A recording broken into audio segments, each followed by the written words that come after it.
Assalamualaikum warahmatullahi wabarakatuh. Alhamdulillah wa syukru ala ni'matillah wa la hawla wa la quwwata illa billah. Asyhadu an la ilaha illallah wahdahu la syarika lah wa asyhadu anna sayyidana wa nabiyyana wa maulana Muhammad sallallahu alaihi wasallam abduhu wa rasuluhu alladzi la nabiyya ba'dah. Wa qala Allah ta'ala fi ayatihil karimah wa huwa asdaqul maqalah. A'udzu billahi minasy syaithanir rajim. Bismillahirrahmanirrahim. Ya ayyuhalladzina amanu taqullaha haqqa tuqatih wa la tamutunna illa wa antum muslimun. Wa qala Nabi Muhammad sallallahu alaihi wasallam, talabul ilmi fariidatun ala kulli muslimin wa muslimatin. Al-hadis kitabullah. Hadaratul mukarramin, segenap hadirin jamaah, bapak-bapak pengajian sedulur, syukur alhamdulillah atas kudrat serta iradatnya Allah. Malam ini kita masih bisa kumpul bersama dalam rangka silaturahmi dan kita niatkan thalabul ilmi. Mudah-mudahan syukurnya kita kepada Allah ini, malam ini pula Allah turunkan di tempat ini rahmat serta maghfirahnya Allah subhanahu wa ta'ala. Mudah-mudahan kumpulnya kita malam ini menjadikan satu wasilah dipermudahkannya oleh Allah segala urusan kita dan diangkatnya segala penyakit kita. Terlebih-lebih mudah-mudahan kumpulnya kita malam ini senantiasa menjadikan satu wasilah Allah ridho untuk memasukkan kita ke dalam surganya. Amin ya rabbal alamin. Hadirin jamaah, bapak-bapak pengajian sedulur rahimakumullah.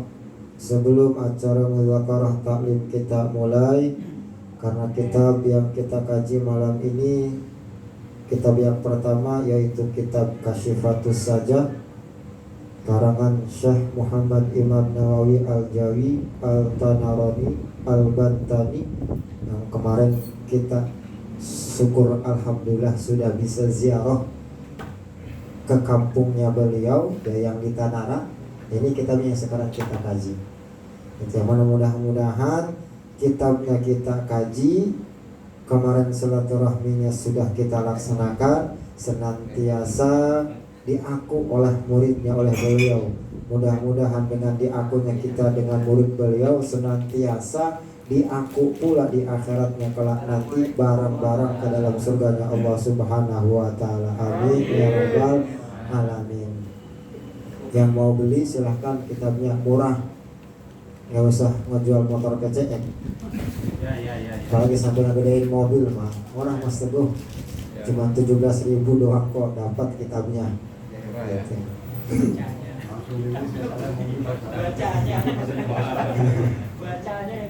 Bacanya. Sekarang teknologi udah canggih, udah ada versi bahasa Indonesianya, bahasa Sundanya, pegon Jawanya udah ada. Tergantung Bapak mau pilih yang mana. Nama kitabnya kitab Kasyifatus Sajah, sarah dari kitab Safinatun Najah. Tadinya ada dua opsi, takrib sama kasifah. Ternyata yang keluar kitab kasifah. Ya sama sih intinya, sama kitab pikih-pikih juga gitu. Mungkin awalnya yang kita kaji malam ini kitab Kasyifatus Sajah, dan nanti disambung dengan kitab Nasoihul Ibad. Mudah-mudahan kita mohon sama Allah, dengan pembacaan surah Fatihah kita kirimkan ke al-mu'allif pengarang kitab ini, senantiasa kitab yang kita kaji diberikan kemudahan oleh Allah subhanahu wa ta'ala, serta diberikan ilmu yang bermanfaat oleh Allah subhanahu wa ta'ala. Ibtigha'an li mardatil ala hadihin ya wa ala kulli niyatin salihah bijahin Nabi Mustafa Rasulullah Muhammad ibn Abdullah sallallahu alaihi wasallam. Khususan hadiatun dan mu'allif hadal kitab Syekh Abdul Muhti Muhammad Nawawi Al-Jawi, wa khususan ila ruh mu'allif Syekh Al-Alim Al-Fadil Salim bin Samir Al-Hadrami Asy-Syafi'i, nafa'anillahu fi jami' ulumihuma fid dini wa dunya wal akhirah. Al-Fatihah. A'udzu billahi minasy syaithanir rajim. Bismillahirrahmanirrahim. Alhamdulillahi rabbil alamin arrahmanir rahim maliki yaumiddin. Iyyaka na'budu wa iyyaka nasta'in. Ihdinas siratal mustaqim. Siratal ladzina an'amta 'alaihim ghairil maghdubi 'alaihim waladdallin. Yang keduanya di ngaji kitab ini saya ingat nostalgia ketika di pesantren sama orang tua pertama kali yang dicoret kitabnya, kitab Kasyifah ini. Sedihnya ada, bahagianya ada. Sedihnya di mana? Ketika belajar nyoret, orang-orang mau udah ke bawah nyoretnya, saya masih di atas. Nganik aja kagak tahu apa yang dicoret, apa yang dimaknai. Sampai bolong kitabnya juga. Nyoretnya bukan pakai pensil, bukan pakai pena, pakai pensil potlot itu Pak Haji, yang ujungnya diikat sama karet gelang. Itu nostalgianya. Jadi ketika salah saya mau dihapusin mulu sampai bolong tuh kitabnya. Kirain nama cewek. Sekarang ini apa sanadnya, gurunya yang ngajar itu Abah Haji Yusuf.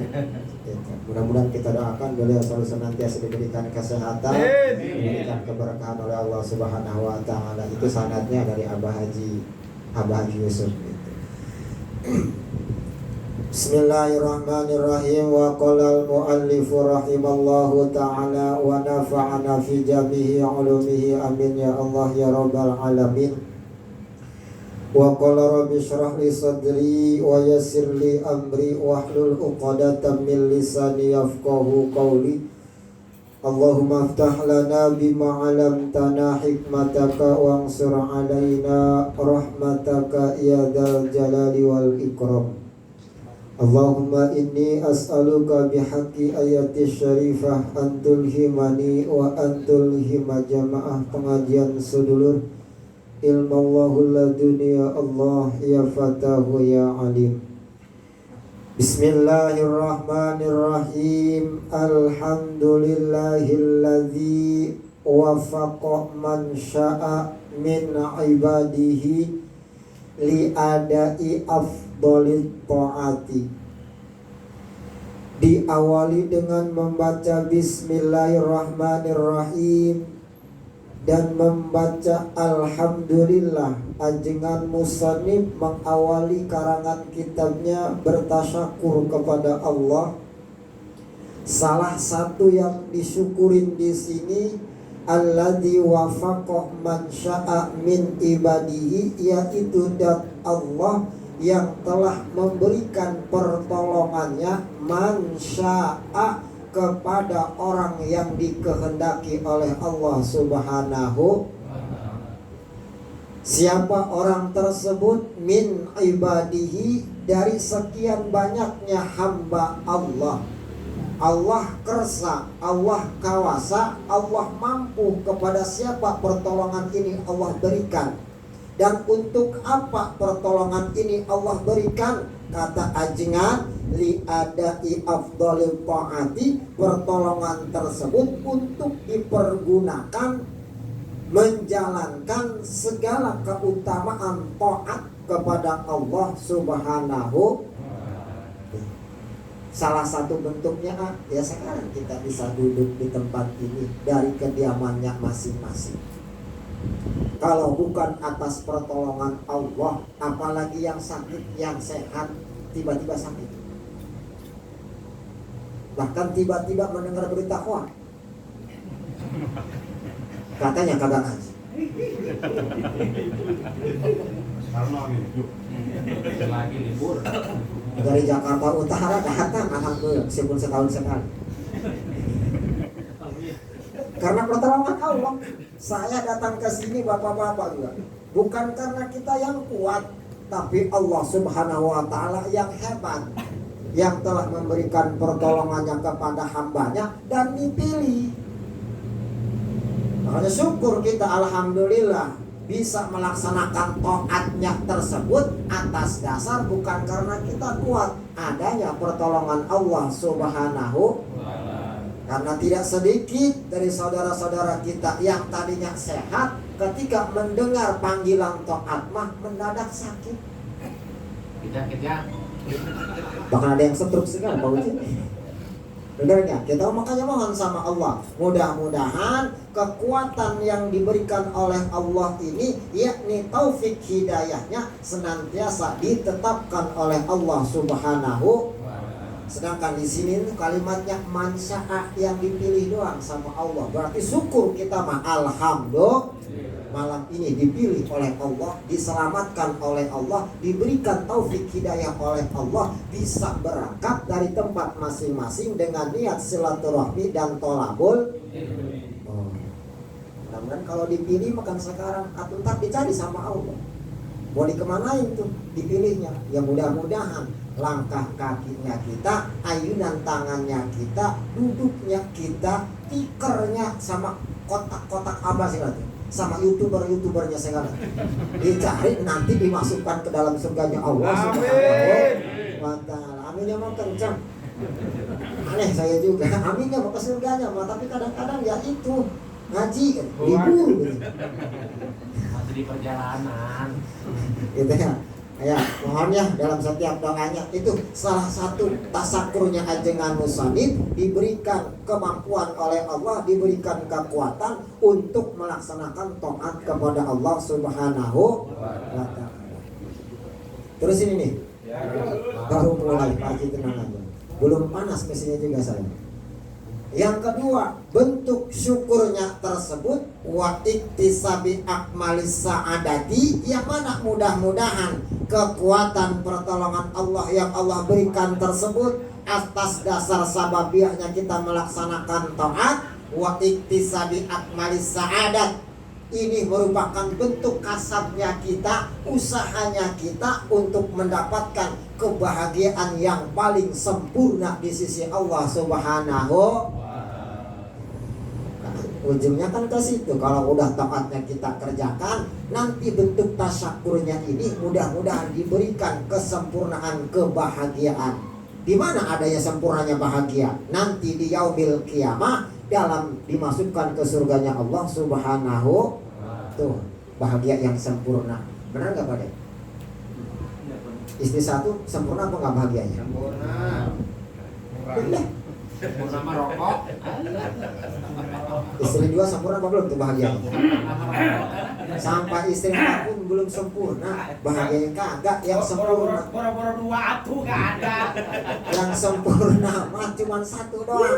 Hidup di dunia kita taat sama Allah, nanti di akhirat masuk ke dalam surganya Allah. Percuma punya istri 4, rumah mewah, kendaraan megah, tapi nggak pernah taat sama Allah. Tidak ada kesempurnaan, yang ada kesengsaraan. Na'udzubillahi min dzalik. Apalagi udah sama istrinya 2, 3, 4, ibadahnya rajin. Oh, atau lebih sempurna itu. Kalah sama sempurna ini. Di Samsu aja tuh. Ya. Jadi cari kebahagiaan yang sempurna mah pertama dengan melaksanakan taat, ya mudah-mudahan kesononya diberikan kebahagiaan yang sempurnanya masuk ke dalam surga. Kalau mau ditasyakuran mah, hidup di dunia ini bukan mungkin emang kenyataannya. Kalau kita mau syukur sama Allah, tidak akan bisa kita syukur sama Allah atas semua nikmat yang diberikan oleh Allah Subhanahu. Al-Quran sudah menjelaskan tuh, seandai kata pohon dan rantingnya ini dijadikan penanya, seluruh air laut ini dijadikan tintanya, untuk nyatet nulis nikmat Allah mah tidak akan tercatat. Benar nggak Pak? Nggak bakalan. Jadi jangan bosan-bosan untuk selalu mengucapkan lafaz alhamdulillah, syukur kepada Allah. Yang namanya nikmat mah bukan banyak hartanya doang, bukan sehat badannya doang. Sebenarnya mah sakit pun itu nikmat dari Allah Subhanahu. Bukan banyak harta, kadang-kadang kurang harta pun itu emang benar nikmatnya dari Allah Subhanahu wa ta'ala. Sehat, sakit, semua nikmat Allah. Cuman kita mah kadang-kadang persepsinya untuk menyikapi nikmatnya Allah itu pengennya yang enak-enak doang. Giliran yang sakit mah katanya musibah. Padahal itu nikmat. Kenapa Mas Teguh? Cangkang salah kenikmat. Nah, kenapa Mas Teguh? Alhamdulillah lagi dikasih nikmat. Jangan lagi dikasih musibah, ngomong lagi dikasih nikmat. Makanya alhamdulillah. Nah, mudah-mudahan kan kalau awalnya kita apapun yang diberikan oleh Allah diawali dengan syukurnya dulu, insya Allah penyakitnya segala cepat diangkat, segala permasalahannya cepat dikasih jalan keluar. Kalau nggak punya bini, nikmat nggak? Alhamdulillah. Syukur nggak punya bini, nggak repot mikirin beras. Bener nggak? Nggak repot mikirin fitrah kalau lebaran. Nggak repot beliin gamisnya. Bener nggak? Iya, syukurin aja dulu. Syukur alhamdulillah. Atau lebih lagi, mudah-mudahan cepat punya lebih alhamdulillah ngomongnya juga itu. Gitu. Nih poin yang pertama, kata ajengan. Syukur nikmat atas pertolongan bisa kita taat kepada Allah. Syukur diberikan kebahagiaan yang paling sempurna oleh Allah Subhanahu wa ta'ala. Wa asyhadu an la ilaha illallah al-muttasifu bi jami'il kamalah. Yang keduanya, yang ketiganya ajengan musannif bertasyahud kepada Allah Subhanahu wa ta'ala dengan lafaz asyhadu an la ilaha illallah, bahwasanya ajengan musannif bersaksi bahwasanya tidak ada lagi zat yang wajib disembah terkecuali Allah Subhanahu, di mana Allah ma'al muttasifu bi jami'il kamalah, zat yang memiliki sifatnya sempurna dalam seluruh sifatnya. Itu sifat Allah Subhanahu. Beda dengan sifat kita makhluknya. Kita mah sehat, ada nakisnya, sakit. Benar? Allah mah seandainya kita diberikan nikmat oleh Allah, hidup, ada kurangnya, mana? Mati. Tapi sifat Allahnya hidup, tidak ada kurangnya, tidak ada matinya untuk Allah Subhanahu. Itu namanya sifat yang sempurna. Allah mah nggak ada kurangnya sifatnya. Sifat yang wajib di Allah ada 20 dari wujud, kidam, bako sampai mutakaliman yang nggak pernah kita baca tuh. Kenapa ketawa? Bener? Bener Mas Mimin? Sambil ngelain sesuatu pada sifat-sifat wujud, kidam, bako, mohola, kan viral tak pada. Gampang sekarang mendapat duit. Deh, gak usah pura-pura PA, gak usah pakai daster buat dapat duit mah. Gak usah pakai BH. Mak deh ngelainin bakso dengan dapat wujud kidam, bako per mangkok atau jadi viral insya Allah. Viral. Ada tukang soto katanya ngelainin sotonya mengucapkan 8 sifat dua. Coba kita ucapin ya. Wujud kidam bako muholaf lil hawadisi kiamuhu binafsihi wahdaniyan kunrati roda ilmu hayat basor kalam qadiran aliman hayat sami'an basiran mukakalimah. Itu pada apa? Kenapa gak pernah dibaca-baca? Banyak kan. Nanti di ganjaran itu Mas Teguh sambil ngemeterin marmer.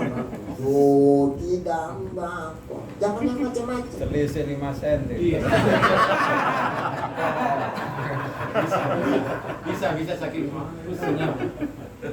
Yang benar sih. Jadi nada mantun, nyanyian itu nyanyian yang bermanfaat ya, sifat-sifat 20 yang dibaca. Jadi seumur umur sifat 20 cuma ngedengar doang. Itu juga kita sambil komen, berisik katanya apaan sih? Ya sifat-sifat doang ada di ganjar. Nah, dari nomor 1 sampai nomor 20 tersebut sifatnya Allah mah kamalat, sempurna, tidak ada kekurangan sedikit pun, beda dengan kita makhluknya. Benar? Wa asyhadu anna sayyidana Muhammadan abduhu wa rasuluhu abdalul makhluqat. Dari sifat saya. Mau dibaca abdal, apa abdalil itu? Abdalul ternyata. Jadi sifat dari rapat Rasulullah. Yang keduanya, wa asyhadu anna sayyidana, ajengan musonib kembali bersaksi dalam kalimah syahadat yang keduanya, yaitu bersaksi bahwasannya Gusti kita nyatanya Muhammad abduhu, itu hambanya Allah, wa rasuluhu, dan utusan Allah subhanahu. Bukan cuma ajengan doang ini yang ditulis dalam kitab ini. Kita yang ngaji pun wajib bersyahadah, wajib yakin, wajib percaya, wajib iman bahwa tidak ada zat yang wajib disembah kecuali Allah, dan Nabi Muhammad hambanya Allah, utusan Allah. Apa sifatnya? Wa rasuluhu afdalul makhluqat, hamba Allah dan utusan Allah yang lebih utamanya dari sekian banyaknya makhluk Allah subhanahu. Mana keutamaannya Nabi? Salah satu aja di antaranya. Salah satu di antara keutamaan Nabi mah, Allah subhanahu wa ta'ala tidak akan menciptakan alam dunia dan isinya kalau Allah enggak menciptakan Nabi. Laulaka ma khalaqtul aflak, dalam hadis qudsinya Allah. Kalau bukan karena engkau, sampai 3 kali. Kalau bukan karena engkau Muhammad, ma khalaqtul aflak, kata Allah, tidak akan aku ciptakan alam dunia ini dan seisinya. Gak bakal ada Pak Haji Hanafi, gak bakal ada Mas Yono, Haji Ali, gak bakalan itu juga, apa lagi gitu. kurang seru. Kalau bukan wasilah Allah subhanahu wa ta'ala menciptakan Nabi, itu keutamaan. 2, biar kita semakin cinta dengan baginda Rasul. Keutamaan Rasul maknya, surga akan diharamkan oleh Allah subhanahu wa ta'ala untuk dimasuki para nabinya Allah sebelum Nabi Muhammad dulu yang masuk.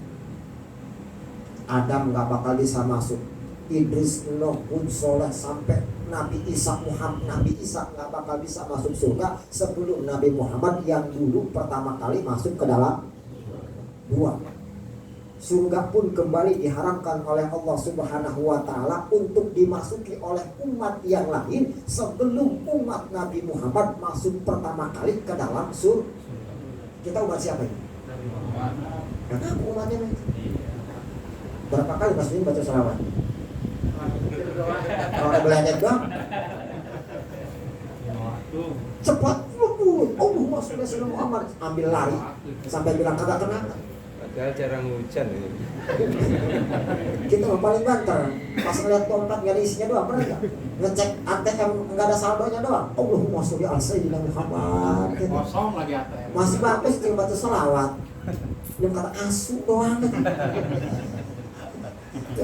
Untung kita mah jadi umat Nabi Muhammad. Nah kemarin tuh perayaannya Rabiul Awal, berapa triliun kita udah nyumbang? Jangan hehe, saya nanya yang bener ini mah. Di bawah triliun. Kan kita mau untung jadi umat Nabi Muhammad, atau seharusnya mah lebih rela berkorban dong untuk orang yang paling kita cintai dan kita sayangi, bener gak? Kalau sama istri, sama anak, sama keluarga aja bela-belain banting tulang dibanting-banting, apalagi untuk Nabi Muhammad, makhluk yang paling mulia yang akan nyari kita umatnya agar masuk ke dalam surga lebih awal daripada umat yang. Dan kalau diceritakan keutamaan Nabi Muhammad 7 hari 7 malam juga gak bakal cukup. Yang ada kita terhanyut dan terpesona, terbuai oleh keutamaan Nabi Muhammad Sallallahu Alaihi. Contoh diantaranya keutamaan yang nadomanya tersebut pun jarang kita baca, yang lam ya talim qatuto hamut lakon abada wa matasa abada bimadai zamani. Nadoman itu dan seterusnya itu menerangkan tentang keutamaan dan keistimewaan Nabi Muhammad. Lam yahtalim qatuto hamid lakon abada. Nabi Muhammad gak pernah mimpi jima selama tidurnya. Wa mata sahabaha, dan Nabi Muhammad seumur hidupnya tidak pernah menguap kayak kita. Kita makan bentar-bentar. Wah. Ya. Tidurnya Nabi Muhammad mah nggak pernah mimpi jima, dijaga sama Allah. Kita mah apalagi mimpi jima, mimpi dulu aja kita mah mimpi yang ketemu gerandong malam gitu, juri kita kayak rep-rep aja gitu. Benar Pak De? Dari nomor lagi. Pasang pagi nomor. Kita makan bentar-bentar nguap, ini sambil ditutupin mas, sambil mangap ya udah dia. Nabi Muhammad istimewanya. Dan kalau dilihat dari belakang sama kayak dilihat di depan, dilihat dari depan sama dilihat kayak di belakang. Nabi Muhammad istimewa yang lainnya. Seumur hidupnya Nabi Muhammad mah tidak pernah lalat itu menclok ke badannya Nabi. Kalau kita mah bukan menclok, nyarang. Saking bahunya Pak Haji. Waduh, Nabi Muhammad mah belum pernah ada lalat menclok ke badannya. Kenapa? Saking wanginya. Di kita mah bukan yang menclok, nyarang diketek 100. Diketek kanan 100. Oh, kita bukan ular hijau yang ikut ini juga kita. Nabi Muhammad mah apapun itu binatang yang galak nggak pernah lari kalau ada Nabi Muhammad yang jalan, tapi malah ngedeket. Kita mah beda, kabur. Ya, utamanya Nabi Muhammad kalau duduk begini nih, keutamaan Nabi Muhammad. Meskipun seandainya kata postur tubuhnya kurang tinggi di antara yang lain, tapi kalau duduk bahunya itu nggak bakal di bawah temennya. Pasti bahu Nabi Muhammad lebih tinggi kalau dipakai duduk di antara para sahabat, menunjukkan kewibawaan Nabi Muhammad mah lebih utama daripada makhluk yang lain. Seterusnya keutamaan Nabi Muhammad kalau diceritakan ketika jalan di bawah sinar matahari, itu ketika matahari nyorot, itu Nabi Muhammad mah nggak terkena sama sinar matahari. Sama ya? Sama orang naik Fortuner. Nggak ada bayangannya. Nabi Muhammad kemanapun itu jalan selalu dinaungi oleh oleh awan. Tidak apa, sorot matahari tidak kena sama tubuh Nabi Muhammad. Kita mah sampai gesel. Beda keutamaannya. Kalau buang hajatnya tidak nampak di atas permukaan bumi, langsung dimakan oleh bumi. Nah kita mah ayam makan. Kotoran kita, kalau kita buang hajat nih, wah dulu di kebon, wow, seminggu baunya kagak hilang. Jengkol, bawa pete. Kalau Nabi mah buang hajat, kotorannya nggak pernah nampak di atas permukaan bumi, langsung ditelan sama bumi. Itu keutamaan, keistimewaan Nabi Muhammad. Apalin tuh Bapak nadoman itu? Untung saya gak makan pete. Utamanya apa? Nadoman itu kalau dibaca nih, sering dibaca di dalam setiap rumah, maka rumah tersebut akan dijaga oleh api. Tidak akan kebakaran rumah tersebut.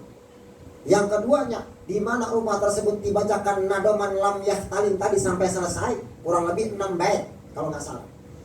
Orang tersebut rumahnya tidak akan dicolong, dicuri oleh orang lain. Hartanya akan dijaga oleh Allah Subhanahu. Baca kalau mau tidur, apalagi sambil pakai mic bacanya. Maling mau masuk kagak jadi. Ya orang ada orangnya. Tapi insya Allah keistimewaan nadoman tersebut, pertama dijaga rumahnya dari api, kedua dijaga dari maling. Baca nadoman. Gimana cari di Google tuh, jangan tiktokan mulu. Nadoman lam yahtalin keluar ngongok di situ ada. Dipakai kemanfaatan itu, masalah meskipun dari produk Cina, itu nggak jadi masalah. Yang penting dipakai manfaat. Nah kita bahas terutama di antara keistimewaan Nabi Muhammad. Nah, sedikit nih poinnya. Setelah dibacakannya keistimewaan tersebut, atau ayo dong, kalau Nabi begitu istimewa, begitu utamanya, kita sebagai umatnya yang akan dibela, diberi syafaat, mulai dari sekarang sampai seterusnya, semaksimal mungkin perbanyak baca sholawat. Nah, mudah-mudahan dengan perbanyaknya sholawat yang kita baca di alam dunia selama masa hidup, kita pun nanti diberikan keistimewaan oleh Rasulullah Shallallahu Alaihi Wasallam. Wa ala alihi wa ashabihi al-anjamil nirati. Selanjutnya ajangan musannif membaca salawat dan salam wa ala alihi kepada keluarganya Rasul, wa ashabihi dan para sahabatnya Rasul yang sifatnya al-anjami nirati, yang seperti bintang memberikan cahaya. Sahabat keluarganya Rasul itu gelarnya ditulisin sama ajangan musannif mah al-anjami nirati, bagaikan bintang yang bisa memberikan cahaya. Kalau bukan karena baginda Rasul, kalau bukan karena keluarganya Rasul, kalau bukan para sahabat, tabiin, atba tabiat, terus sampai ke sininya para ulama, para kiai, para asatid, para guru-guru kita, itu mah perumpamaan doang. Diumpamakan al-anjami nirati, maksudnya memberikan cahaya tersebut dari atas dasar adanya Nabi. Kita bisa membedakan mana yang hak, mana yang mana yang salah, mana yang mana yang halal, mana yang itu maksudnya. Mudah-mudahan dengan adanya keluarganya baginda Rasul, para sahabat, tabi'in, atba tabi'in, sampai ke sini para alimul ulama yang gelarnya al-anjami nirati, diberikan rahmat dan salam oleh Allah Subhanahu. Kita doakan guru-guru kita yang dulu pernah ngajarin alif batasa di kampung, yang sudah meninggal, mudah-mudahan makbarahnya diberikan cahaya oleh Allah Subhanahu wa taala. Amin. Keluarga dan turunannya dijadikan turunan yang soleh dan solehah. Amin. Dan kita muridnya sekarang ini kelak nanti diaku muridnya oleh guru-guru kita. Amin ya rabbal alamin. Itu yang besar jasanya Pak Pade. Guru kita di kampung yang ngaji alif batasa, yang pakai lampu tempel, yang setelah pulang porong semua mukanya.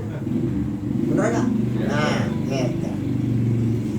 Salatan wassalaman daimaini madamatil ardu wassamawat, di mana salawat dan salam ini daimaini madamatil ardu wassamawat, sampai selamanya bumi ini masih berdiri kokoh, sampai langit ini masih ada di atas kepala kita, terus sampai yaumil kiamah. Mudah-mudahan salawat terkiring salam ini, kata ajengan, selalu tercurah dan terlimpahkan kepada keluarga baginda Rasul dan para sahabatnya Rasul dan kita sebagai umatnya. Amin ya robbal alamin. Oh, Qadimah terusin apa jangan? Gak ngopi dulu gitu. Amma ba'du, beres ajengan membaca tasyakur kepada Allah, membaca 2 kalimat syahadat, membaca salawat.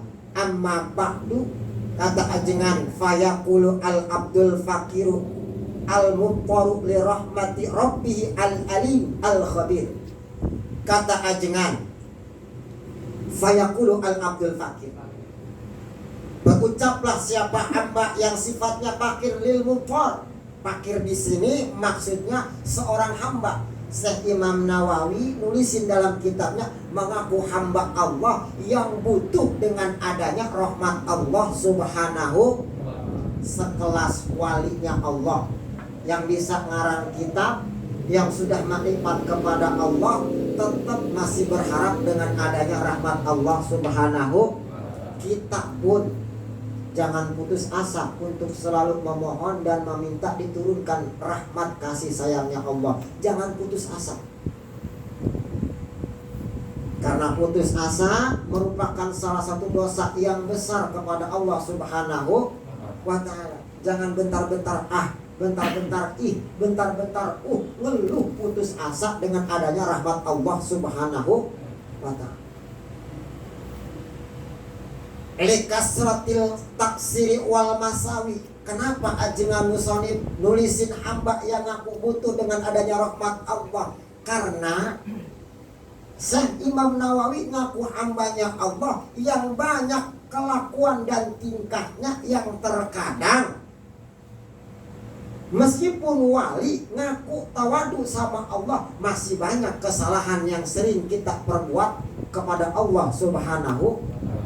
Kalau atas bukan rahmatnya Allah, kata ajengan, kita mau masuk ke surga ngandalin sholat jauh, pada ngandalin puasa jauh, ngandalin ibadah haji jauh, ngandalin sedekah jauh. Udah kita mah mohon rahmatnya Allah Subhanahu. Mudah-mudahan nih dengan kita permohonan meminta rahmatnya Allah, segala tingkah laku kesalahan kita yang pernah diperbuat waktu dulu, sekarang taubat sama Allah, turun rahmatnya Allah, turun rahimnya Allah, diberikan kasih sayangnya Allah, diampuni dosanya oleh Allah Subhanahu wa taala. Amin ya rabbal alamin. Apalagi model kita pada jangan bosan-bosan minta kasih sayangnya Allah Subhanahu. Siapakah beliau? Abu Mukti Muhammad Nawawi bin Umar Al-Jawi, yaitu Abu Abdul Mukti Muhammad Nawawi, putra dari Umar Al-Jawi. Ini hamba yang nulis kitab ini yang menerangkan bahwa dirinya utuh dengan rahmatnya Allah, yaitu orangnya namanya Abu Abdul Mukti Muhammad Nawawi, putra dari Umar Al-Jawi. Bilangnya mah Jawa aja tuh Pak. Kayak dari Serang ke Lampung, dari Lampung ke Serang, ngomongnya mah ke Serang. Serang mah kan padahal bukan Jawa, tapi ngomongnya ke Jawa. Mau kemana? Mau ke Jawa. Saya mah kan Jawa itu Jawa Tengah, Jawa Timur ke sono. Ternyata di Serang pun disebutnya Jawa. Kalau dari Lampung mau nyebrang ke Serang. Jadi Jawa Barat. Pulau Jawa segitu adanya di pulau, makanya pakai gelar Al-Jawi dari Pulau Jawa. Madhabnya Asy-Syafi'i madhaban. Syekh Imam Muhammad Nawawi Tanori ini madhabnya Imam Syafi'i, Al-Bantani Iqliman Tanarok, yang lahir Munsian Wadaran, yang lahir tanah kelahirannya di Tanara, Banten. Pulaunya Pulau Jawa, daerahnya daerah Banten, kampungnya kampung Tanara. Mau ke sana lagi? Pengen. Nah, mudah-mudahan ya diberikan sehat, panjang umur, bisa sawan silaturahim lagi ke sana. Amin ya rabbal alamin. Bapak kemarin nggak dapat info? Oh iya, lupa saya. Kalau mau kubur, mudah-mudahan diampuni dosa. Amin ya rabbal alamin. Ya mudah-mudahan masih diberikan kesempatan umur panjang. Amin. Dan yang setidaknya kalau kita belum bisa ke sono mah, ya setidaknya yuk ngaji kitabnya, banyak kitabnya yang diaji oleh para asatid di kampung-kampung kita, di tempat-tempat kita.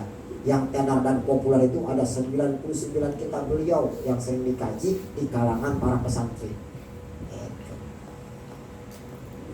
Ya mudah-mudahan syukur-syukur ya bisa jalan ke Makkah, ke sono, ke makbarahnya. Amin ya rabbal alamin. Pengen ke sono kok? Pengen? Mau saya anterin enggak? Sampai metro doang tapi jalan sendiri. Ghafarallahu dzunubahu, harapan ajengan musonib Syekh Abdul Mukti Muhammad Nawawi bin Umar ini, mudah-mudahan Allah memberikan ampunan atas segala dosanya beliau. Amin ya rabbal.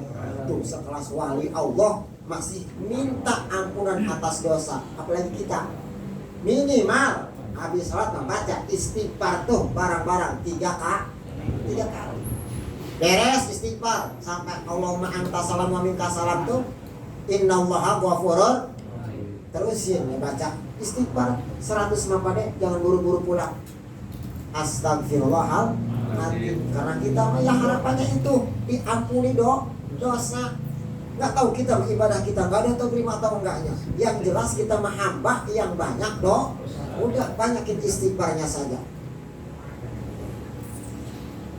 Wasatara fi usuli dini udzunubahu wasatara fi daraini uyubahu, dan mudah-mudahan Allah nutupin ketika di dunia dan di akhirat uyubahu, dalam setiap kesalahan, keburukan dan kejelekannya Syekh Abdul Mukti Muhammad Nawawi bin Umar. Amin ya rabbal. Karena paling enak kita jadi umat Nabi Muhammad. Keuntungannya lagi nih, kita punya banyak salah, kita punya keburukan, kita punya kejelekan, tapi Allah masih ridho untuk nutupin keburukan tersebut. Benar? Yang terkadang kita mengaku paling hebat, ngaku paling sempurna, padahal kita paling buruk di mata Allah Subhanahu.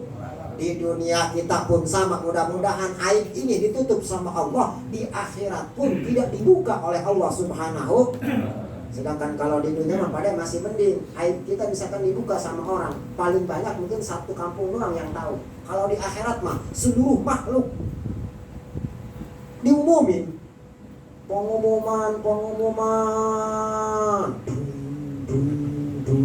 kita bubuk ya. Yono bin Zaid nolong ayam, belum minta maaf sama bakar, panggil bakarnya, bener bakar, bener, di sidang di sono. Dan semua orang, semua makhluk tahu kalau aibnya di dunia belum terselesaikan di dunianya. Makanya ayo sesama manusia kita jangan ngaku paling sempurna, pasti banyak kesalahan satu dengan yang lain. Kalau ada kesalahan, buat apa nanti nunggu lebaran minta maafnya? Sampai ada kalimat amin, saya mah katanya teman sama dia, minta maaf sama dia, ngasih maaf sama dia, sampai ketutupan tanah merah, saya mah gak bakal. Nah, udzubillah ibn. Jadi ayo, jangan pernah membuka aib orang lain, karena aib kita nanti dibuka oleh Allah Subhanahu wa ta'ala. Hadihi taqayyidatu nafi'atan insyaallah ta'ala. Selanjutnya ajengan musonif mengatakan hadihi al-muqayyidatu. Ini nih kata ajengan, kitab yang akan saya karang isinya muqayyidatun nafi'atun, macam-macam kaidah di dalamnya, yang mana mudah-mudahan nafi'atun insyaallah ta'ala, Allah memberikan kemanfaatan. Amin. Alal mukhtasari, kepada setiap orang, yang mana nafi'atan insyaallah ta'ala alal mukhtasar, kaidah-kaidahnya tersebut sudah diringkes oleh ajengan musonif yang ngarang kitab ini.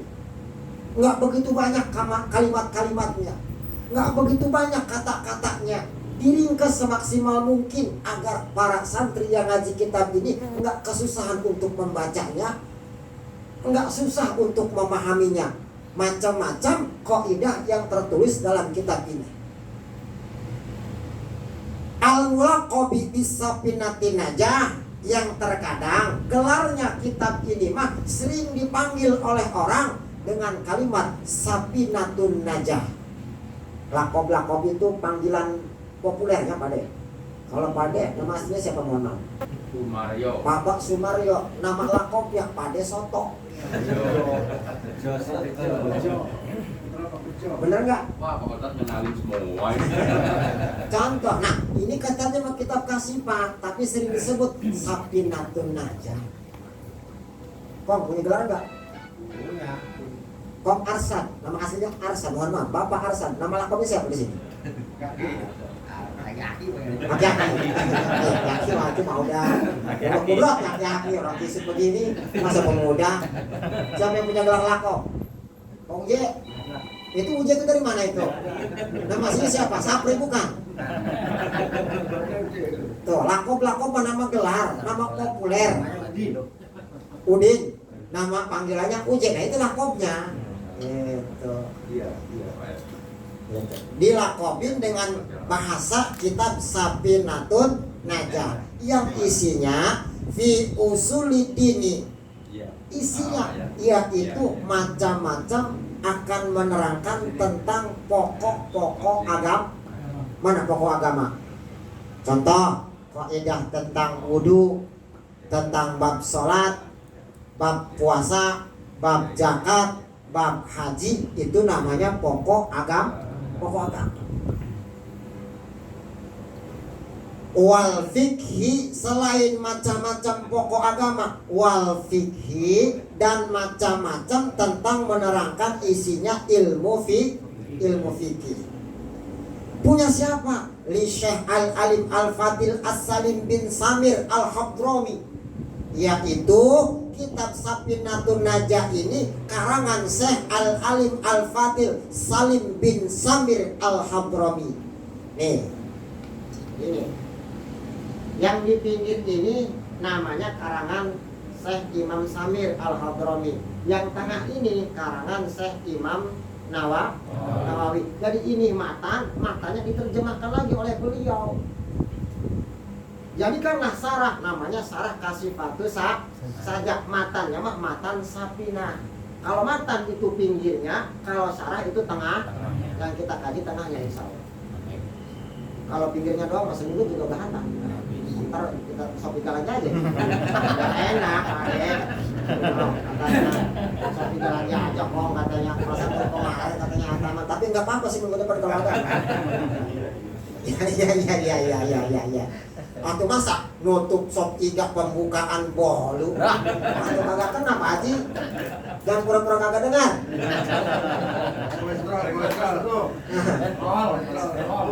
Ya, Mas Teguh ya. Atau jangan Mas Teguh mulu lah. Kasih Mas Teguh. Mas Teguh mengamplopinya aja. Ya, insya Allah. Yang kita kaji ini sarah dari kitab Matan Safinatun Najah. Kalau matan itu pinggirnya, sarah mah itu tengahnya. Kalau ini bukan kepake kayak ini setahun lagi. Jadi masih agak lamaan dikit gitu. Mudah-mudahan semua pada sehat, panjang umur, diberikan taufik hidayah sampai selesai kita bisa mengikuti taklim sarah kitab dari kitab Matan Safinatun Najah. Wafatan nawarallahu darihahu tatimmamu mas'alahu wa taffaqa mas muskilahu. Dan mudah-mudahan Allah subhanahu wa ta'ala memberikan cahaya di dalam kuburnya Syekh Al-Alim Al-Fadil Salim bin Samir Al-Hadrami tatimu mas'alahu, yang mana syarah dari kitab ini diberikan kesempurnaan oleh Allah subhanahu wa ta'ala dalam setiap permasalahan yang ada di dalamnya. Jadi mudah-mudahan masalah apapun yang akan kita kaji di dalamnya, masalah bab wudu, bab sholat, bab tayamum, bab hajinya, diberikan kemudahan oleh Allah subhanahu wa ta'ala. Wattafaka muskilahu, dan Allah subhanahu wa ta'ala menghilangkan segala kesusahannya bentuk apa yang kita baca, apa yang kita pahami. Jadi enak kita memahaminya, enak kita meraktekinya, enak dibacanya, enak disuahnya, diberikan kemudahan oleh Allah subhanahu wa ta'ala. Wa tafsilu bihamlihi wa dha'tuha litakuna tadhkiratan li nafsi, dengan tujuan diberikannya tafsil bihamlihi wa dha'tuha litakuna bidzikratin nafsi, untuk memberikan sebuah pengingat. Kata ajengan musonif, adanya tafsil, pemisah antara bab satu dengan bab yang lain, pasal yang satu dengan pasal yang lain, tadzkiratan li nafsi, untuk memberikan pengingat kepada diri saya, kepada ajengan. Kan kalau dipisah-pisah begini nih, babul wudu'i, surutul wudu'i misalkan sekian, kan gampang kita ingatnya. Jadi enggak di-breaking semuanya. Jadi masing-masing ada pasalnya, ada babnya, agar mudah untuk diingat. Itu tujuannya. Wali qasirina misli min abna'i jinsi, dan diberikan kemudahan untuk mengingatnya bukan hanya sebatas untuk saya, kata ajengan.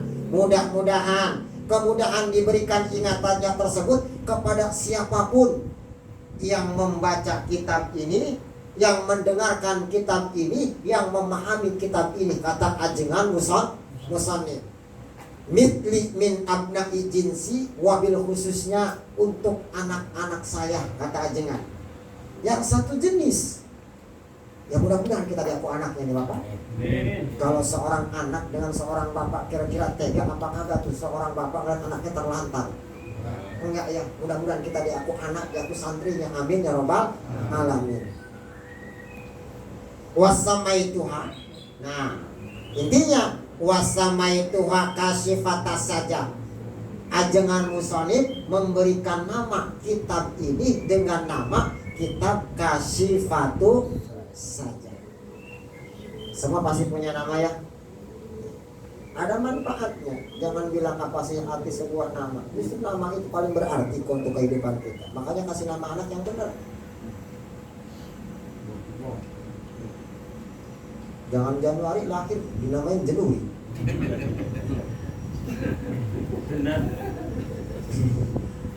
bener ini ngasih nama anak mah. Nah, di Al-Quran. Jangan senyari-nyari di Al-Quran juga. Kalau ada neraka jahanam dikasih nama, naru jahanam. Itu panas anak kamu. Yang benar kasih namanya. Pasti karena nama itu sebuah doa. Makanya kasih nama yang benar ya. Oke. Kitab ini pun punya nama. Kitab Kasyifatus Saja fi syarhi Safinatin Najah, di dalam sarah kitab Safinatun Najah. Safinatun Najah itu pinggirnya, Kasyifatus Saja itu tengahnya. Jadi setiap kalimat dari lapan yang tertera dalam kitab Safinatun Najah disurahkan lagi dalam kitab Kasyifatus Saja. Wa awdahtuhu bitarajimi bil fasli wa ghairihi iktidaan bi kitabillahi ta'ala. Wa awdahtuhu bitarajim, dan kata ajengan musanif wa awdahtuhu, saya sudah menjelaskan dari adanya kitab Kasyifatus Saja tersebut bitarajimi dengan bab-bab. Jadi pasalnya, babnya ada masing-masingnya. Bab wudu, bab sholat, bab haji, bab puasa, bab tayamum. Ada dalam kitab ini kata ajengan. Bil fasli, dengan pasal-pasal. Ada bab, ada pasal. Dalam pasal tersebut wa ghairi iktidaan bi kitabillahi ta'ala, karena anut ngikutin adanya kitab Allah Subhanahu wa ta'ala. Ada surat ini, surat ini, surat ini, Al-Quran pun. Benar? Nanti dalam surat itu pun ada halaman berapanya, ada surat berapanya. Kitab ini pun ikutin dari adanya kitab Allah, yaitu kitab Al-Quran. Di dalam kitab ini ada bab, ada pasal. Misalkan nih, babul wudu'i, nerangin bab wud. Nah, dalam bab wudu tersebut nanti ada pasalnya. Al-faslul ula, misalkan surut utul wudu, syarat wudu.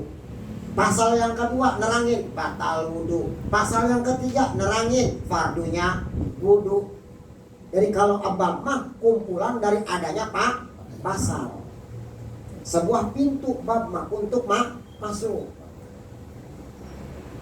Iktidaan bi kitabillahi ta'ala fi kaunihi mutarajaman mufassalan suron wali annahu ab'athu ala darsi, alasannya ajengan musonib ngarang kitab ini ada bab ada pasalnya untuk dipermudah ala darsi, untuk dibaca, mudah dibacanya, mudah diingatnya, wa tahsili minhu, dan mudah untuk dihasilkan, untuk diceritakan kepada orang lain, mudah diingatnya dengan adanya bab tersebut, mudah dibacanya, mudah diaplikasikannya dalam kehidupan kalau sudah ada bab, ada pasal. Wa akhamtuhu fihi faslusyam, bahkan di dalam kitab ini kata jangan musalik, saya akan memberikan satu bonus pasal, yaitu pasal bab puasa. Di sini mah yang terakhir kena bab puasa. Kalau kemarin bab apa itu? Kata Brandon tadi bab haji. Sampai ke sumpah segala macam itu, sampai ke nadar. Nah, di dalam kitab ini mah bab yang terakhirnya yaitu bab puasa. Insyaallah ta'ala liyazidan naf'a 'alal awam. Mudah-mudahan Allah memberikan kemudahan dalam memahaminya, insyaallah liyazidan naf'a, dan memberikan kemanfaatan alal awami, kepada orang bodoh, bi awanil mulukil alam. Siapa orang bodoh? Kita yang sedang belajar kitabnya. Diberikan pertolongan oleh Allah Subhanahu wa ta'ala, dikajinya, dan setelah dikajinya diberikan kemanfaatan atas dasar bi aunil malakil mulukil alam, pertolongan dat Allah yang merajai dan dat Allah yang maha tahu. Amin ya rabbal alamin. Karena enak Bapak, kalau hidup di alam dunia, apa yang kita kaji, kita aplikasikan dalam sebuah kehidupan, berarti apa yang kita kejar selama ini, apa yang kita cari, apa yang kita dengar, diberikan manfaat oleh Allah Subhanahu. Gampang buat yang lain Bapak, mohon maaf, untuk anak istri kita di rumah. Terus Bapak pulang dari sini, tanyain rukun wudu ada berapa, Mang? Pak Presiden? Tanya. Pernah nanya begitu sama istri? Belum pernah ya? Belum pernah. Kaji nggak bisa? Ya ntar kan kita kaji nih. Setelah kita membunuhnya kita kaji, ntar coba tanya. Biasa itu mah buat antara tiktokan aja. Mama nih pengen hadiah apa enggak? Di sebelah kanan sebelah kiri, tapi tebak dulu apa jumlah parudu ada berapa? Tuh sambil ngajarin dengan tidak langsung, sambil memberikan manfaat untuk keluarga. Tangan kanan Pak Pomas, katanya tangan kiri katanya rumah sakit, mau kemana? Jawab katanya, yang kejawab ya ini hadiahnya, gitu. Sambil ngedidik, sambil belajar, itu diberikan manfaat. Anak istri kita pun belum tentu kita tahunya. Kok tahu nggak kok? Kalau yang nggak punya bini gimana? Kenal lagi aja. Gampang yang nggak punya bini, yang bininya jauh juga dipikirin itu harus. Buat anak kita, buat keluarga kita, atau buat tetangga tuh ya. Mudah-mudahan diberikan manfaat di dunia, manfaat di akhirat. Amin ya rabbal alamin. Khususnya itu untuk keluarga kita. Karena kalau kita buat ngajarin orang lain mah, mungkin takut dikatakan kiai atau ustad, sombong-sombongan amat tuh ngajarin buat katanya ustad bukan kiai bukan. Maksudnya gampang buat anak, buat istri.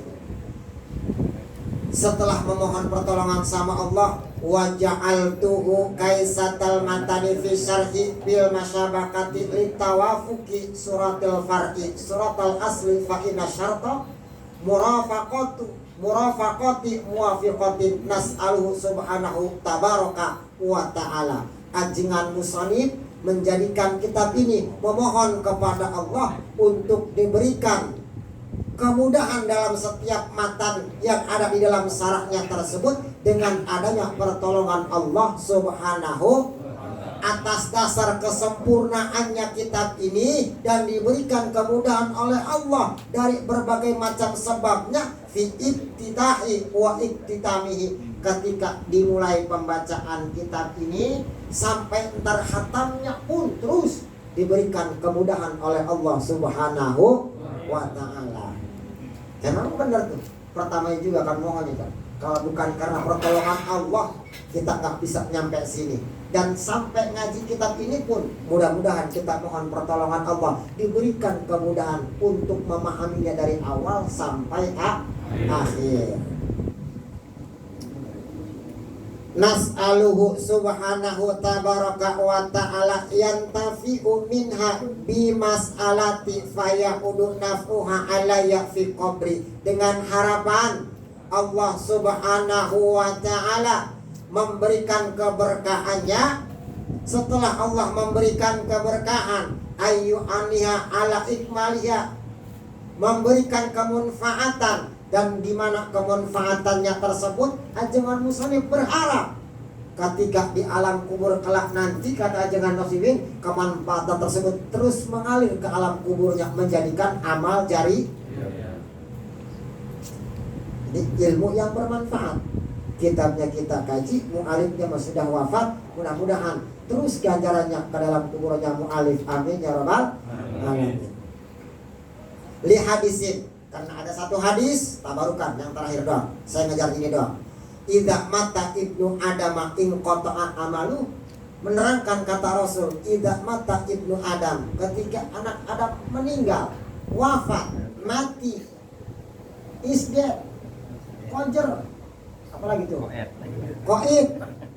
Maka in qata'a amalu, seluruh rangkaian amalnya akan terputus illa min salasin, terkecuali 3 perkara. Mana salah satu di antara yang 3 perkara tersebut? Shadaqatin jariyatin, sedekah jari. Sedekah jariah itu sedekah yang mengalir.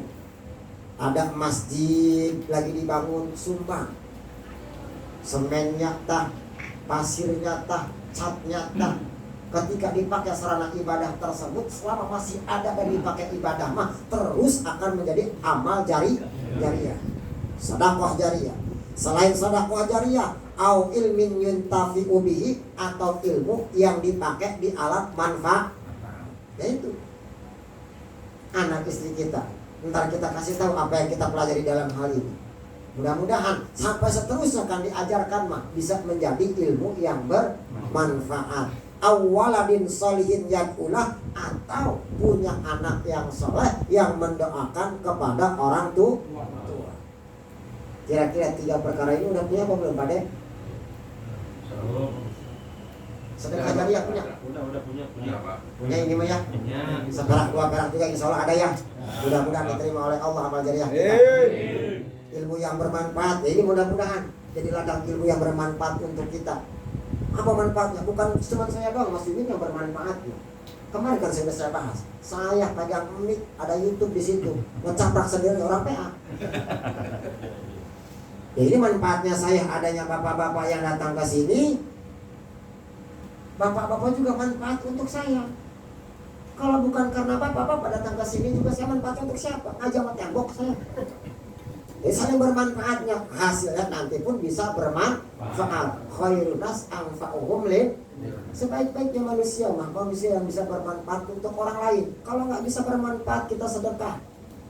Ya kita dengan tenaga. Nggak bisa manfaat dengan tenaga, minimal ngaji, duduk di pengaji. Kan itu manfaat. Bisa mendengarkan orang yang lagi ngomong, yang lagi tahu sih. Itu saling bermanfaat. Gampang jadi manfaatnya sebenarnya.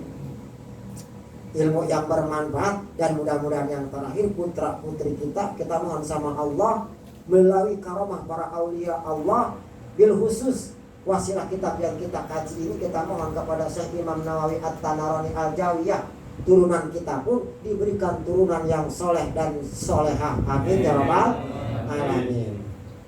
Hadisnya itu makanya Ajingan Musholih berharap adanya tukilan kitab ini, adanya karangan kitab ini bisa menjadikan lahan ganjaran ibadah untuk Ajengan setelah Ajengan wafat di alam dunia ke alam kuburnya terus mengalir, amin ya rabbal alamin. Wa in kuntu lastu ahlan li hadasani wallahu a'lam bisawab. Kita teruskan minggu depan. Mudah-mudahan pembacaan mukadimah kitab ini diberikan kemudahan awalnya oleh Allah Subhanahu wa taala sampai akhir penutupan kitabnya pun diberikan kemudahan pula oleh Allah Subhanahu wa taala. Amin ya rabbal alamin. Sampai wa in kuntu lastu ahlan li hada. Bismillah Pak De. Jangan dibuka dulu Ustaz. Bukan bagian.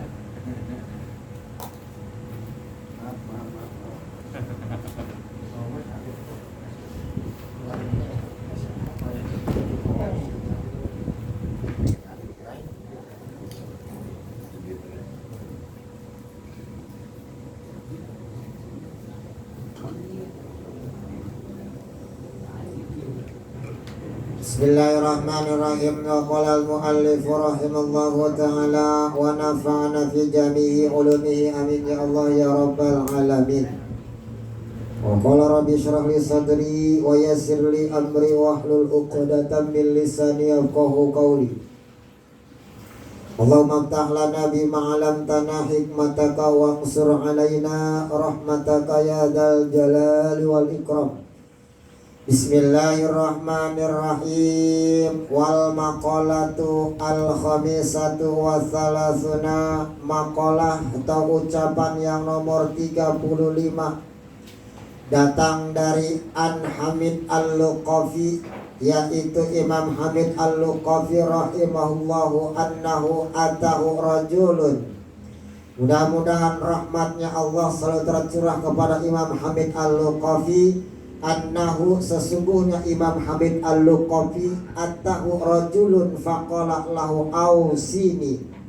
Dalam sebuah riwayatnya Imam Hamid Al-Luqafi ini pernah kedatangan seorang laki-laki, yang mana laki-laki ini setelah datang bertemu dengan Imam Hamid Al-Luqafi ngomong seperti ini, faqala lahu ausini ya Imam Hamid Al-Luqafi, coba katanya saya minta wasiat.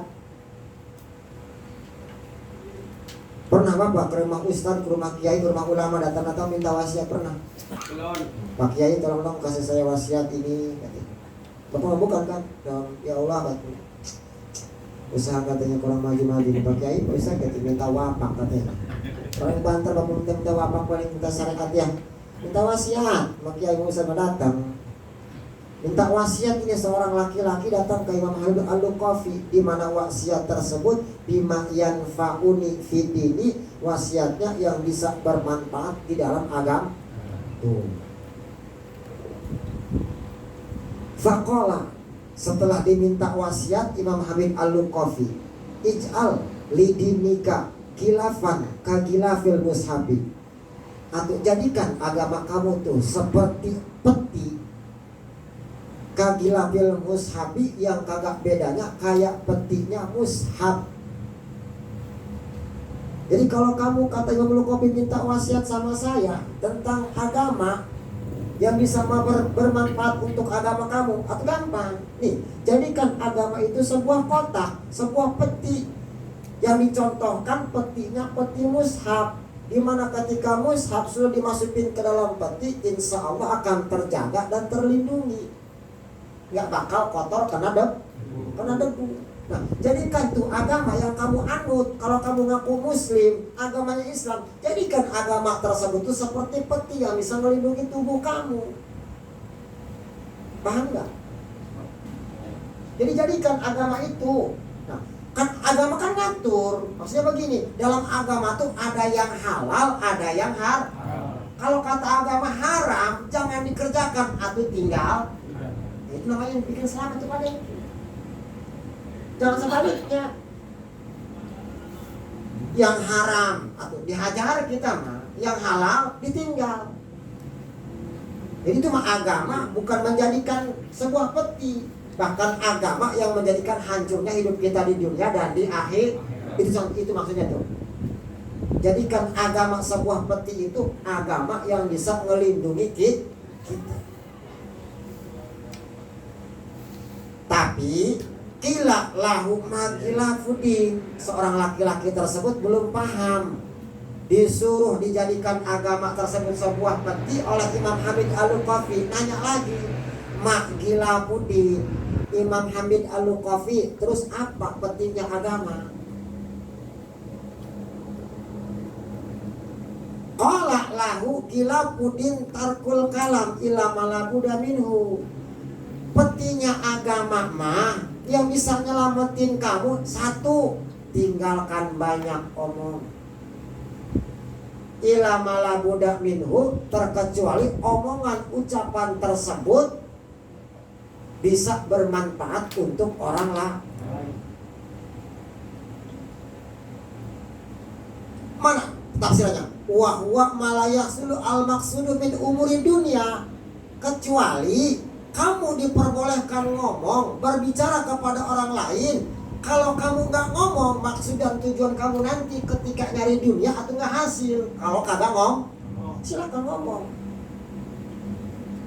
Banyak orang salah itu karena kebanyakan omong. Nah, tinggalin tuh omongan yang kagak penting-penting, apalagi ucapan-ucapan yang bisa melukai perasaan orang lain. Bukan kita makan paling enak ngobrol, itu benar aja. Dari jam 11 nih malam pulang ngaji nih sampai jam 3 subuh. Kuat. Bener gak Pak Dek? Ngobrol mah, ngomong kalau ngidul, tapi diajak ngaji jaga.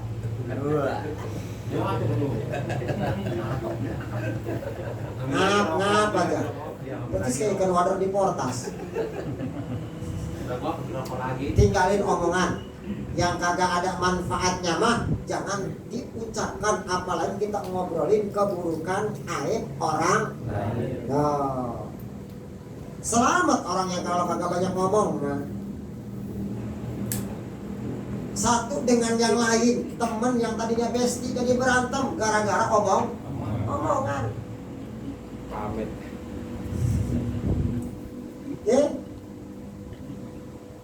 Suami dengan istri mau tidur bisa jadi berantem gara-gara omong. Makanya saya nyaranin kalau mau tidur dengan istri nggak usah ngobrol. Serius Mas Iwin, saya mau ngomong begini. Jajal bapak ngobrol aja sama istri, mak tidurin, ayo kata gitu. Terus kata bininya, mak iya, lihat no. Iya, sama gue juga kelihatan, tolong apa nggak lihat. No, tetangga katanya berumah tangga 2 tahun. Kalau punya rumah, mobil, sawah, kan kasih dulu kayaknya suaminya. Ya, terus maksud lu ngomong begitu apa? Lu kagak ikhlas lah ya nama gua, dan bukannya begitu. Makanya kalau usaha yang bener ya, masa usaha puluhan tahun kagak bisa kebeli ini kebeli itu, belum banget beda orang itu. Atau nyolong-nyolong kayak apa di pabrik tuh. Udah jangan ngobrol Pak deh, kalau mau tidur sama istri udah. Kalau mau, kalau kagak. Bener kan? Tuh, betul katanya. Kayaknya mah korban ini. Hah? Pengalaman pribadi. Iya korban Pak Haji. Jangan ngobrol banyak ngomong. Sama istri pun bisa jadi berantem karena banyak ngomong. Udah kalau mau kagak. Pak mau. Ini naik. Pak kagak. Udah tidur. Jangan banyak Ya itu takutnya salah paham doang. Gara-gara ngobrol masalah dunia. Itu ngobrol masalah istri. Banyak ngomong, apalagi dengan orang lain mah yang tidak ada manfaatnya, sampai ngobrolin keburukan orang lain. Nah, udzubillah min cenaka, bahkan satu negara dengan negara yang lain bisa perang lantaran difitnah gara-gara ngomong. Lidah tidak bertulang, tapi sakitnya kemana hendak cari obat, benar? Hati-hati macam-macam dengan omongan. Saya juga yang banyak ngomong begini takut masuk neraka duluan. Banyak ngomong, tapi kayaknya modal gini duluan sih kayaknya. Berarti yang beruntung ya gak punya bini ya gak bener ibu. Bini lagi aja. Cariin Pak Haji. Jadi tinggalin tuh, jangan terlalu banyak ngomong. Jadikan tuh agama 1, 2. Jangan perlu 2. Nih begini maksudnya. Kata Imam Sulaiman, Nabi Allah Sulaiman alaihissalam ngomong begini. Idza kalamu min fiddatin kana sukutu min dahabin. Ketika seseorang ngomongnya tersebut dalam kebaikan itu dinilainya seperti perak, maka diamnya orang tersebut di dalam sebuah keburukan itu nilainya Atau silakan ngomong kalau itu baik mah, karena nilainya tapi keburukan mah diam. Karena keburukan yang kita diam, karena keburukan yang tidak kita ucapkan, itu nilainya diamnya kita tersebut seperti nilai emas. Bukan ada keburukan kita diam aja, bukan. Untuk ngobrolin keburukan orang lain itu kita enggak. Nah, diamnya kita tersebut sudah diganjar, punya ganjaran emas. Ngomong untuk kebaikan, ngaji yuk, ngajak orang. Jangan itu mah haram. Nah, nilai omongannya tersebut atau kalau diibaratkan perak ngomong dalam kebaikan, berarti diam dalam keburukan tersebut pun nilainya itu wal makna idza kana kalamu fi khairin kal fiddatin to husnan kana as-sukutu an syarri kadzahabi bil husni. Ketika kita berbicara dalam sebuah kebaikan, kal fiddati husnan, kebaikannya seperti perak, maka diamnya kita ketika mengucapin keburukan tidak kita ucapkan, karena sukutu karena kata abi fil husni, maka kebaikannya seperti namun sebaliknya nih, awas. Wasakitu fil haqi karena tiki fil batil. Orang yang diam ketika ada keburukan, kita diam. Ada kezaliman, kita diam aja, nggak berani ngomong. Maka orang tersebut karena tiki fil batil, seperti berbicara dalam sebuah kebatilan. Kita yang udah rajin ngaji, rajin sholat, rajin ibadah, rajin sedekah, nggak pernah mau ngajak sama kawan-kawan kita, saudara-saudara kita. Diam aja, bodo amat, masing-masing aja lah. Jangan. Kalau dalam kebaikan makanya kita ucapkan. Diamnya kita di dalam kebaikan itu sama halnya kayak kita ngomong dalam sebuah keburukan. Jadi ayo jangan takut. Qulil haqqa walau kana muron. Sampaikanlah satu ayat meskipun itu rasanya pahit. Ayo aja. Enggak jadi masalah. Mau atau tidaknya mah itu urusan Allah Subhanahu wa taala. Satu.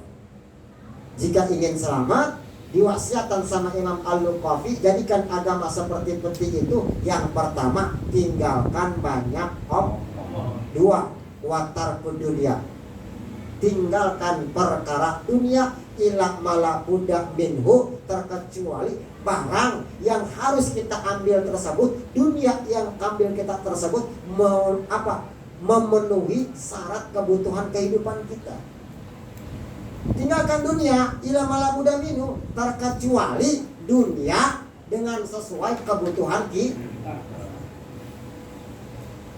Contoh kita kerja, misalkan Nasional dari Kapuk, kerjanya kan ke Samsat jauh, harus pakai kendaraan motor, atau silakan beli itu motornya. Jangan jalan kaki, takut telat, ntar gimana bisnisnya kagak lancar. Tapi jangan ambil perkara dunia yang tidak sesuai dengan kebutuhan. Kalau cukupnya buat motor, ngapain Bapak repot-repot ngejar dunia buat beli helikopter? Itu maksudnya sini. Lagi mau kemana? Bisa bawanya kok. Masa bawa es langsung pakai helikopter ke sana ke pantai atau ke pantai? Kamu tadi secukupnya mau jalan kemana? Potai motor. Karena apa? Karena kebanyakan orang yang tidak selamat dengan adanya agama tersebut ngambil dunianya tidak sesuai dengan kebutuhan. Apa sih sekarang ini? Kalau dia pinjam uangnya kan sekarang kan enak pinjam. Bener? Hati-hati awas. Jangan ngikutin gaya hidup untuk nyari dunia mah nggak bakal cukup. Tapi ambil dunia mah, cari dunia mah untuk kebutuhan hidup, bukan gaya hidup. Jajal Bapak nyari dunia tapi untuk gaya hidup nggak bakal ada ujungnya. Pengen motor pengen punya, udah punya mobil pengen, pesawat udah punya pesawat pengen, karena gaya. Tapi karena kalau kebutuhan hidup mah cukup hidupnya, ya saya mah cukupnya buat beli motor doang. Karena butuhnya juga motor, udah selamat. Tapi kalau maksain, itu kagak bakal selamat. Makanya tinggalin perkara dunia tuh. Ila malabuda minhu wa huwa mala tahsulu al hajatu ila bihi. Terkecuali dunia yang kita ambil tersebut sesuai dengan kebutuhan. Awas istri kita, takut kita malah lagi kerja, istri kita makan di rumah, ngoprek HP, akhirnya pinjol. Karena kenapa? Nurutin gaya hidup tetangganya. Gara-gara semalam ngobrol, ya mau tidur tadi itu, akhirnya kan kita kagak tahu istri mah pinjol. Akhirnya kita ini kejar-kejar, akhirnya rumah disita. Mau tidur di mana? Jangan ngikutin gaya hidup. Banyak korbannya Bapak, naudzubillahi min dzalik. Yang nasihatin anak istri kita, bukan kita nggak mau hidup mewah, tapi untuk apa kemewahan? Kalau seandainya kemewahan tersebut bukan membawa keselamatan, tetapi membawa kehancuran. Watarku dunia ila malabuda minhu, watarku mukhalitatun nas ila malabuda minhu. Jadikan agama, kata Syekh Imam Al-Luqafi, seperti peti yang bisa menyelamatkan kamu. Selain tinggalin banyak berbicara, tinggalin perkara dunia. Yang ketiganya, tinggalin suka ikut campur dengan manusia. Kebanyakan kongkok, ngobrol, ngalor, ngidul. Kumpul yang gak ada manfaatnya tinggalin. Kecuali ini kumpul yang diperbolehkan. Wahwa malayahsulu al-matlubu illa bihi. Kecuali apa yang kita kejar gak bakal hasil kalau bukan dengan cara kumpul. Contoh pengajian. Bagaimana kita bisa dapat ilmu agama kalau bukan kumpulan dalam pengajian? Benar? Mau manggil ke rumah Ustadz mahal bayarannya. Kan ini alhamdulillah gratis. Mau ke rumah pada sini Mas Iwin? Sini aja ya? Ya udah. Karena udah tahu kan mahal bayarannya kan? Jadi kumpulannya pilih, kumpulannya mana yang maslahat, mana yang tidak maslahat. Kita tolabul ilmi gak bakal hasil tolabul ilminya kalau bukan dalam perkumpulan dengan manusia. Nah ini yang kita ambil. Boleh kumpul tapi yang bermanfaat. Gratis. Tapi ada modalnya ini tuh. Ada susulan kopi rokoknya. Kenapa tuh? Sampai yang terakhir Imam Hamid Al-Luqafi menerangkan, jadikan agama tersebut seperti peti. Yang terakhirnya, jauhkan dari kumpulan manusia. Ternyata ini alasan. Kata Imam Syekh Hamid Al-Luqafi, wan nasu tangqasimu ila arba'ati aqsamin. Karena manusia tersebut yang ada di alam dunia itu terbagi menjadi 4 golongan. Hati-hati nih, Bapak cari nih. Karena manusia, kalau kita salah kumpul aja masuknya dalam 4 golongan tersebut. Ada yang baik, ada yang tidak Makanya dibagi nih, manusia tersebut ada 4 golongan. Golongan yang pertama, kama qalau Sayyid Abdul Qadir Al-Jilani, yang mana ucapan tersebut nggak beda dengan Syekh Abdul Qadir Al-Jilani. Pertama, rajulun la lisanun lahu wala qalbun.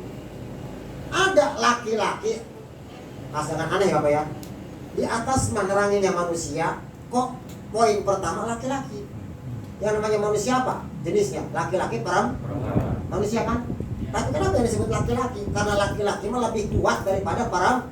Sudah cukup dipanggil laki-laki untuk mewakili perempuan. Tadi mah manusia, yang disebut laki-laki. Jangan salah paham. Yang pertama, rajulun la lisanun lahu wala qalbun. Golongan yang pertama ada laki-laki, manusia, yaitu laki-laki yang nggak punya hati, nggak punya lisan. Siapa kira-kira itu Pak Dek? Manusia sama manusia, tapi nggak punya lidah, nggak punya hati. Paham Nur? Sampai sini dulu Nur. Manusia kayak apa itu namanya? Manusia yang nggak punya lisan, nggak punya hati mah wahwa al-asi, yaitu manusia yang berdosa kepada Allah Subhanahu. Artinya begini, ngajak kebaikan nggak pernah. Wala qalbun, hati percaya sama Allah tidak ada. Yaitu nggak punya hati, nggak punya lisan. Semuanya ngomongin keburukan orang lain aja. Hati-hati ini, jangan suka ikut campur dengan laki-laki ini. Yang nggak pernah ngajak taat, ngajaknya selalu kemaksiat. Selain orang ini al-asi, berdosa sama Allah, al-ghar, di dunianya tertipu, di akhiratnya pun tertipu. Al-qabyu, bahkan orang ini mah orang yang tergolong, orang yang ketutupan akalnya, punya akal tapi tidak dipakai. Ya itu contohnya, keburukan orang mah suka diomong-omong, tapi keburukan sendiri mah tidak tak. Makanya al-jununun punun, kata Mas Teguh mah hadis hebat mah hadis. Al-junun pununun. Orang gila itu macam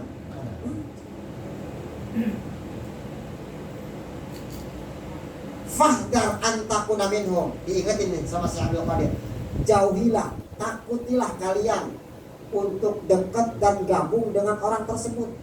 Laki-laki yang gak punya hati, gak punya lisan. Wala takum fihim, jangan sampai kamu dekat-dekatan duduk dan berdiri dengan orang-orang tersebut. Apalagi sampai nyampur mah gabung di situ. Yang laki-laki statusnya gak punya hati, gak punya lisan.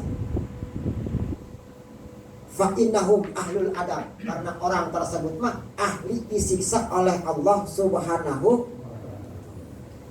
Pernah nemuin gak orang begini Bapak?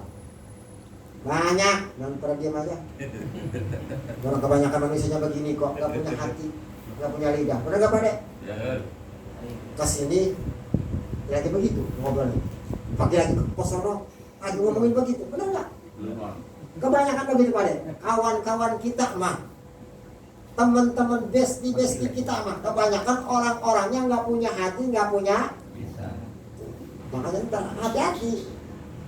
Jadi boleh berkawan mah, tapi jangan terlalu dekat, jangan terlalu lengket.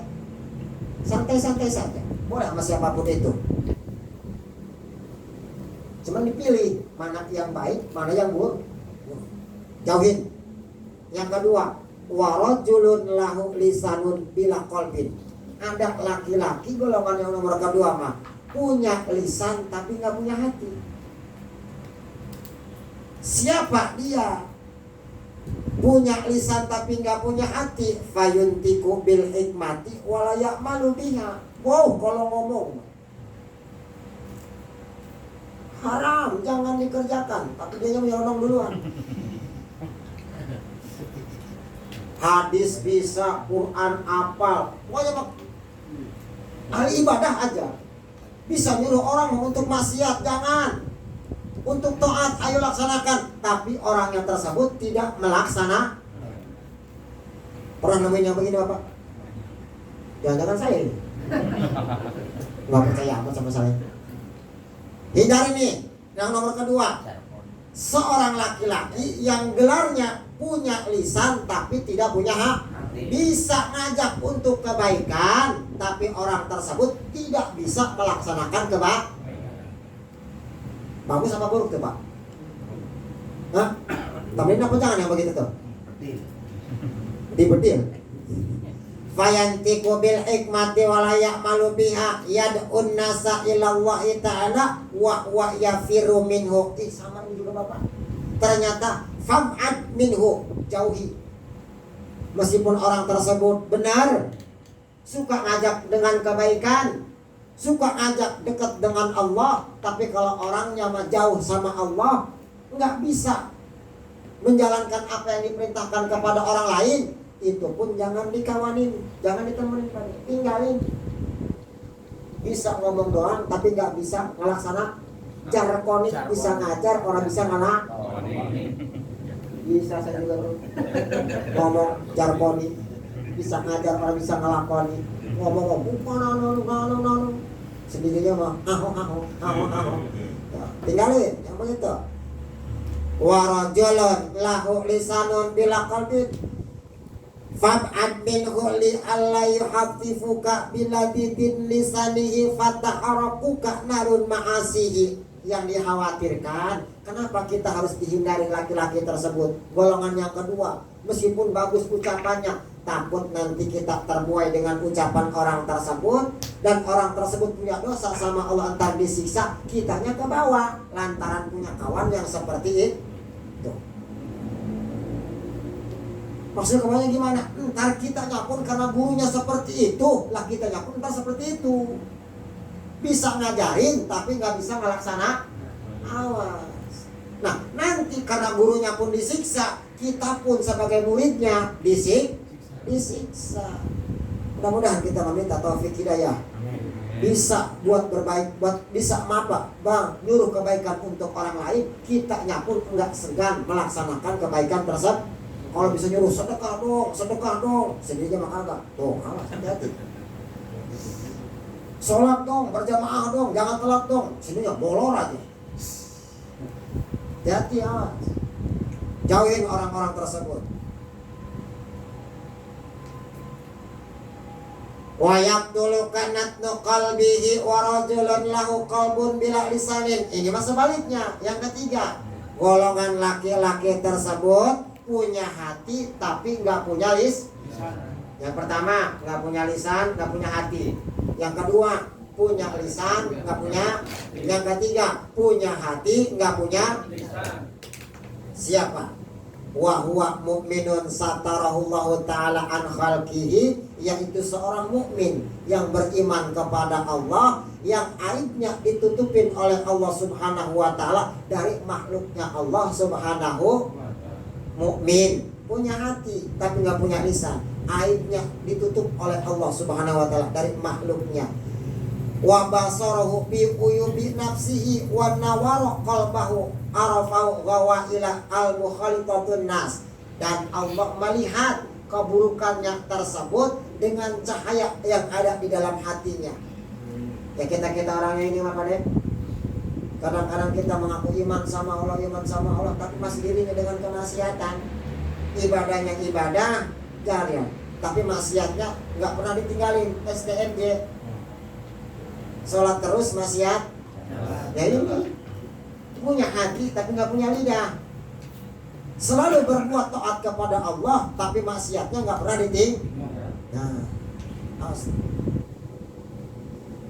makanya Allah Subhanahu wa ta'ala masih ngeliat tuh seorang hamba Allah tersebut ditutup aibnya oleh Allah, dilihat cahaya ibadahnya oleh Allah Subhanahu wa ta'ala.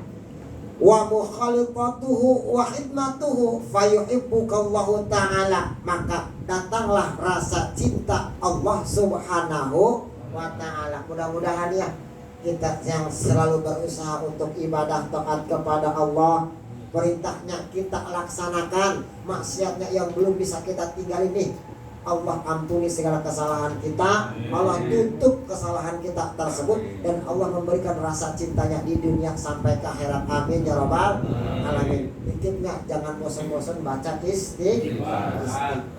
Yang terakhir, golongan yang nomor keempat, wa rajulun ta'allama wa 'allima wa amala bi ilmi. Ini yang mantap, yaitu seorang laki-laki yang tidak bosan untuk thalabul ilmi, wa 'alima dan mengajarkannya, wa amala dan mengamalkan. Mudah-mudahan tergolong yang nomor 4 mas. Meskipun kecil-kecilan kita ngaji begini ya, selalu tidak bosan untuk thalabul ilminya, untuk mengamalkannya dan mengajarkannya, insya Allah. Karena gelarnya orang tersebut wa huwa al-alimu billahi ta'ala wa ayatihi istauda'allahu qalbahu ghoraiba ilmi wa syarha sadrahu liqabuli ulumi fahdar anta khalapa. Bahkan ini mah disuruh nih sama Ajingan, sama Syekh Abdul Qadir, jangan sampai kalian jauh dari orang ini. Deketin kalau ada, pepet terus. Minta rokoknya. Langsung Haji. Deketin. Maksudnya begini, kalau ada ulama di kampung-kampung kita, di tempat-tempat kita, orangnya rajin ibadahnya, rajin pengajiannya, rajin ngamalin ilmunya, jangan tinggalin orang begitu. Maka kadang-kadang kita masangke, ada ustaz, ada kiai, kita menggedap. Bener nggak? Ada ustaz bawa motor pakai sorban, mau bawa nasi berkat aja dikatain Batman.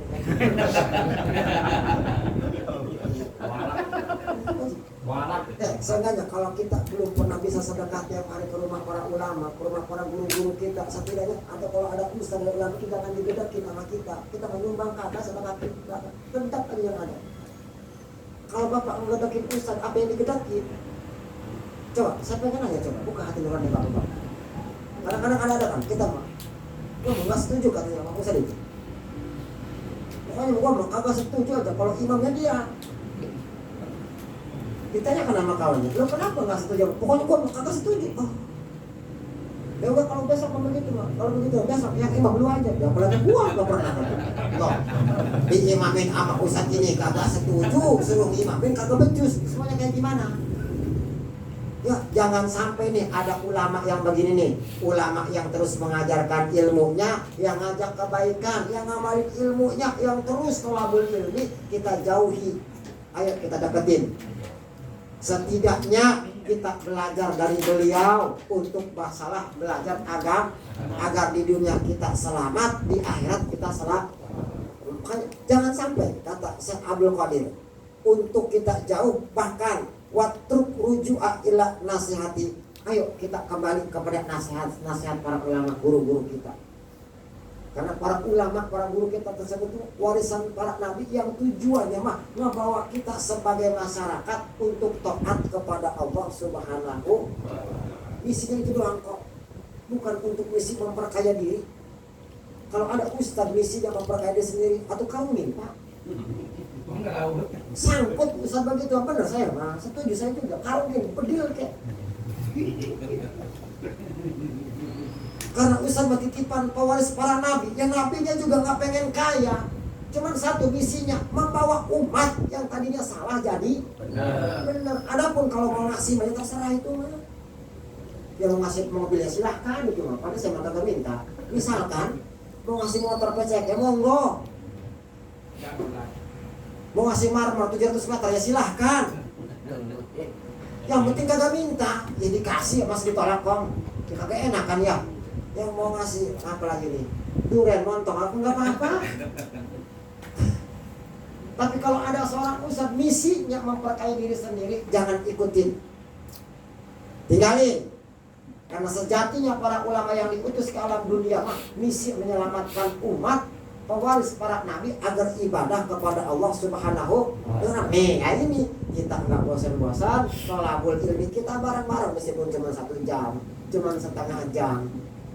Setelah apa yang didengar kita manfaat, kita amalkan, kita ajarkan. Ini yang disebut dengan rajulun, laki-laki yang punya hati dan punya lisan kepada Allah Subhanahu wa ta'ala. Mudah-mudahan kita, keluarga kita, anak-anak kita tergolong, dan lingkungan kita pun tergolong laki-laki yang golongan nomor keempat, yaitu laki-laki yang suka thalabul ilmi, yang ngamalin ilmu dan terus mencari ilmu. Terus ya, tanggung su'ma'lam anna aslat juhda al istinabu an mahar. sampai jam 12 ini pengaduan kemarin yang ngajinya libur, kasihan. Yang lain baru pulang ya. Sumaklam. Mas Teguh jangan kagak jelas Mas Teguh. Sumaklam annal aslat juhdama al ijtinabu an ma'arimi kabiriya wa sagiriya. Asal juhud. Kemarin kan pembahasan juhud. Pembahasan juhud mah bukan orang yang nggak punya harta dan kekayaan dan kemewahan, punya pada harta tapi nggak pernah diaku, nggak pernah dianggap, nggak pernah dilihat. Yang dicontohkan kemarin tuh boncengan orang berdua bawa motor, yang satu bawa motor, yang satu boncengan di belakang, pegang gelas, bawa motornya kencang, lewat ke Pantai Indah Kapuk. Kan banyak kemewahan di sono. Ada motor, ada gadis, ada perempuan, ada rumah mewah. Tapi cuma dilihat, apalagi di aku. Dilihat juga enggak kan? Karena takut bawa air di gelas.